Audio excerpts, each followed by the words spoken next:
ahead and close it because we are fully attentive to our audience.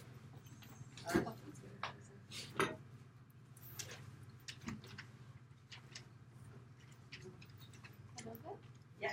Okay. 25 to life is a common sentence given to people within the United States. In Norway, they don't believe in anything above 21 years in jail. I believe that the United States is doing the entire penal system wrong.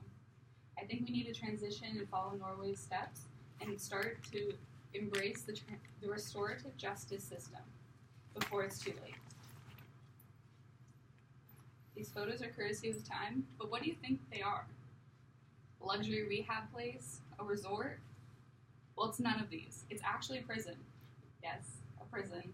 It's a maximum security prison called Vadsøy in Norway. A prison designed to resemble life on the outside that currently holds 251 inmates. It has a variety of jobs from pottery making to farming. Also, a commissary is located on the compound, which allows inmates to purchase food with the money they've earned. Lastly, no inmate has ever tried to escape. The motto for the jail is better out than in. Now, this is probably what you're used to looking at, a sea of orange and gray. It is also a prison. This is one of our 6,916 prisons within the United States, overcrowded and currently understaffed. According to this chart produced by prisonpolicy.org, the United States currently houses more than 2.2 million people and an additional 3.7 million people who are serving parole.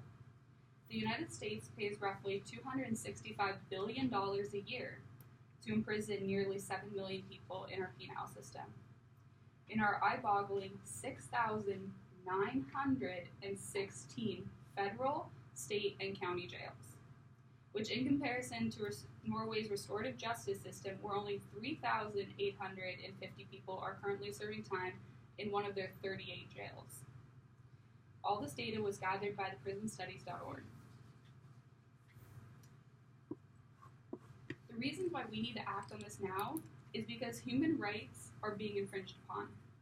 Arne Wilson, prison governor of Vadsøy, is quoted by Business Insider saying, "In closed prisons, we keep them locked up for some years, and then we let them back out, not having any real responsibility for working or cooking. In the law, they suffer being sent to prison, but when you are put to prison, it does not mean that you're put into a terrible place. The punishment is rather that you lose your freedom. If we treat people like animals, when they are in prison, they are likely to behave like animals. Here we pay attention to you as human beings. As a nation, we cannot stand by and let basic human rights be stripped away because they are imprisoned. Freedom is the only thing that needs to be taken away when in jail. But the rights to have a family, an education, and definitely not your workers' rights need to be taken away.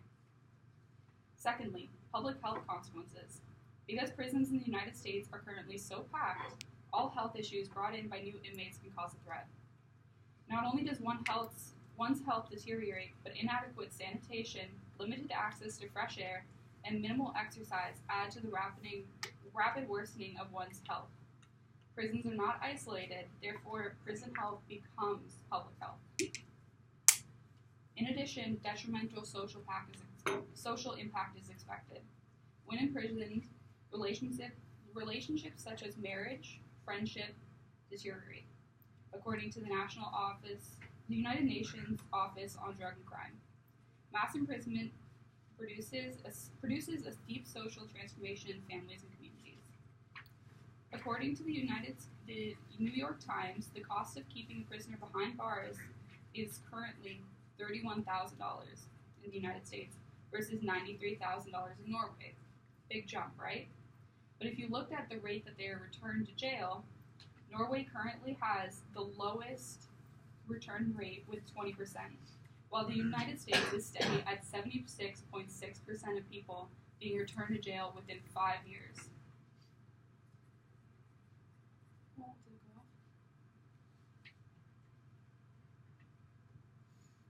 The solution? After evaluating both the United States' current prison system and Norway's, I believe that our nation is doing it entirely wrong. The solution is to encourage our policymakers to help build a penal system that is based upon restorative justice. one that will better the person rather than punish them and throw them out. We need to follow in the footsteps of Norway and begin to restore the people that are broken. We need to invest in them. These are the ways that you guys can help. Please create a petition and get people to sign it.